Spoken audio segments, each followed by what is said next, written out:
చంద్రశేఖరరావు గారు ప్రతిపక్ష నాయకుడు అధ్యక్ష. ప్రతిపక్ష నాయకుడుగా ఇప్పటివరకు వారి శాసనసభకు వచ్చింది 2 సార్లు అధ్యక్ష. వారికి పోయిన డిసెంబర్ 23 నుంచి ఇప్పటి వరకు వారికి ఇచ్చిన జీతం అధ్యక్ష 57,84,124 రూపాయలు అధ్యక్ష.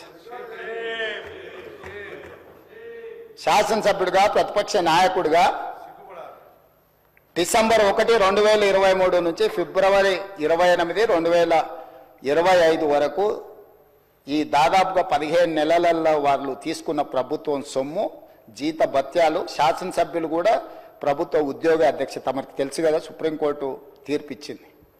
వారు 57,84,124 రూపాయలు జీత భత్యాలు తీసుకున్నారు అధ్యక్ష.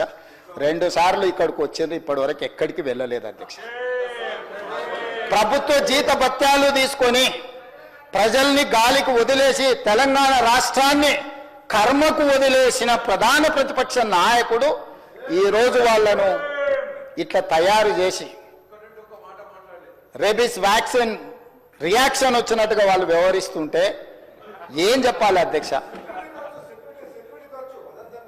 ఇక సెక్యూరిటీలు ఇవన్నీ మళ్ళీ సపరేట్గా నేను చెప్పదలుచుకున్న వాటి జోలికి వెళ్ళదలుచుకోలేదు. సరే, కుటుంబ సభ్యుల వల్ల ఆయన ప్రాణ ప్రమాదం ఉంది కాబట్టి ఆయన సెక్యూరిటీ పెట్టుకున్నాడు.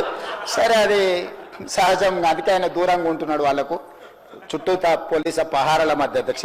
సరే, అది వారి సమస్య అనుకోండి, నేను దాని జోలికి వెళ్ళదలుచుకోలేదు. సో ఈరోజు ఎస్ఎల్బిసి పూర్తి చేసి ఉంటే